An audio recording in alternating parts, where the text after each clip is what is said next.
Breakdown. Glenn, we're obviously coming off of the cataclysmic 9-0 unanimous decision forcing the Trump administration at the hands of the Supreme Court to bring back wrongly deported, by virtue of an administrative error, Abrego Garcia. Now, the Trump administration had to go back to the district court level and figure out the intricacies of that thing. So the federal government met with the judge, met with Abrego Garcia's lawyers today. Can you explain what just happened in court? Yeah, Brian, there was a lot of give and take, and it seemed to get heated at times because I don't know why, but it seems like the Trump administration is determined to drag its feet, even though the Trump administration, the DOJ lawyers admitted that what they did was unlawful. And the Supreme Court, in no uncertain terms, said it was unlawful, it was unconstitutional, a violation of due process. It was in violation of a federal judge's order that Garcia not be deported specifically to the country of El Salvador. But they went back into federal district court in Maryland, where the case originated. And, you know, the DOJ lawyers tried to make it seem like, oh, we just need to know more about what a 4-paragraph, basically, Supreme Court ruling means. And here is the problem. The Supreme Court's ruling by the majority of the justices, even though it was unanimous, you know, it said, well, we understand that the Maryland federal judge ordered the Trump administration to, quote, facilitate and effectuate Garcia's return. The Supreme Court said, we know what facilitate means, but gosh, we're trying to figure out what effectuate means, and we want the trial court judge in Maryland to explain what she meant by effectuate. I swear, Brian, it made me feel like we were back in that congressional hearing when Bill Barr had to grapple with what the word suggest means. Yeah, I think, that's all. Remember back to the days of like Bill Clinton? That depends on what your definition of is, you know? You know, sometimes these politicians just can't give it up. Yeah. So, you know, the problem now is the DOJ lawyers jumped on that and they said, well, Judge, you know, we need to understand what you mean by effectuate. And then there's another line in the Supreme Court opinion that I would say the DOJ lawyers used as an excuse to try to engender more delay into this process. And let me tell you, they are playing with the life of Mr. Garcia, who fled El Salvador because he was receiving death threats and his parents were being extorted. A judge in the United States ordered that he not go back to El Salvador because his life is in danger. And now you've got these DOJ lawyers playing this stupid, dangerous, hopefully not deadly game of delay. But here's the other line in the Supreme Court opinion. The Supreme Court justices said, well, the government, the Trump administration, should be prepared to share what it can with the trial court judge concerning the steps it has taken and the prospect of further steps, if that's not sufficiently mealy-mouthed. And so what did the DOJ lawyers argue today? Well, the Supreme Court said, we should be prepared to share what we can, Judge.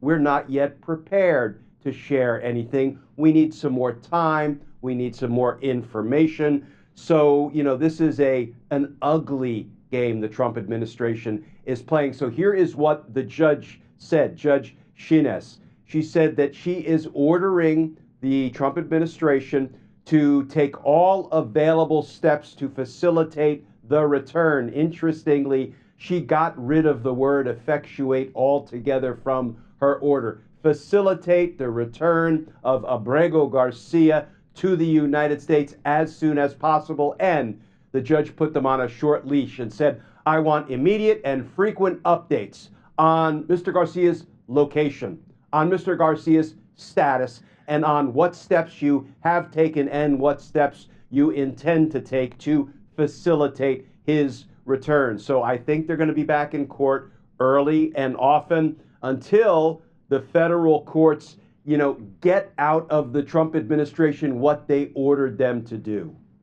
Glenn, I'm going to read a quote from the judge. She said, I hope you will in good faith comply, and we'll take it from there. I do know that I want daily updates until this matter is resolved. If your daily update is 0, then that is what it will be. It's important to go on record as to what you're doing or not doing.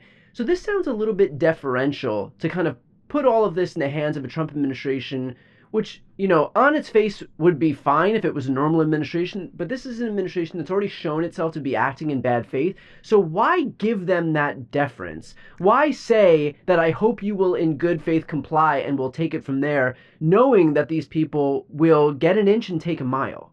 Yeah, I don't know. I read that same quote and I was disheartened because the Trump administration acting in good faith when it comes to the way they deal with immigration matters is like me saying, well, I hope that, a unicorn lands in my backyard wearing a saddlebag filled with $1 million. I mean, Yeah. I think what the judge needs to do is set hard and fast deadlines, guidelines, and measuring sticks to get this damn thing done, or else the Trump administration is going to continue, in my opinion, to play these dangerous, and I'm going to say it again, hopefully not deadly games with Mr. Garcia's life. Well, that's the thing. I mean, every day that they're pursuing these delays is another day that his life could be in danger. I mean, we don't even know if he is alive right now by virtue of the fact that they're presenting all of these dilatory tactics, these delay tactics. And so isn't there some pressure that should be placed on the court not to just kind of give deference to the Trump administration, but know that there is a life or death scenario unfolding and that we have a vested interest in making sure that there is no delay, that they just get this person back immediately because he shouldn't be there? Absolutely. And instead of saying, I hope the government acts in good faith, if it were me, I would say by tomorrow at noon, I will expect concrete information updating his status, letting me know he's okay, and telling me what steps you have taken and when you intend to have him back on U.S. soil. Or I will be setting a show cause order for you to show cause why Trump administration officials should not be held in contempt of court. This is the way things need to proceed, because waiting and hoping for goodwill from the Trump administration is no kind of plan. And so when do you think that we will move from, what does the federal government need to do to move from a posture of, I hope you'll comply in good faith and we'll just see what happens next, to, we need some information tomorrow at noon. I'm putting on the schedule a show cause hearing and we need some answers here. What is the impetus for it to go from one to the other? Well, as of right now, Brian, what the judge directed was, quote, all available steps to facilitate his return must be taken, and I, the judge, want immediate, her word, updates on location, status, what steps have been taken, and what steps you intend to take. So then I think you need to haul them back into court tomorrow, perhaps, or Monday, hopefully not Monday, and get that concrete information. And if they fall down on the job, if they violate that directive from the court, you have to go hard. You have to move to the next stage, which is potential contempt proceedings. Absent that, this could linger, and again, it can linger to Mr. Garcia's detriment. And do you have any idea, in your own opinion, as to whether this would be the hill that the Trump administration opts to die on in terms of refusing to comply with the court orders? And this, by the way, isn't just a federal district court. This is also a directive that was handed down from the Supreme Court. The Supreme Court ruled 9-0 in favor of Abrego Garcia being returned to the United States. And so this wouldn't just be defying this federal district court judge. It would also be in defiance of 9 Supreme Court justices.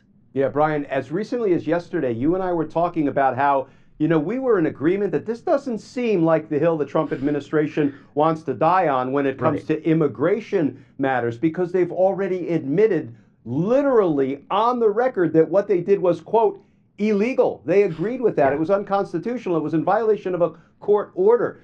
But here is what my concern is, and this concern is rising as I listen to what went on in federal court today after the Supreme Court sent the case back.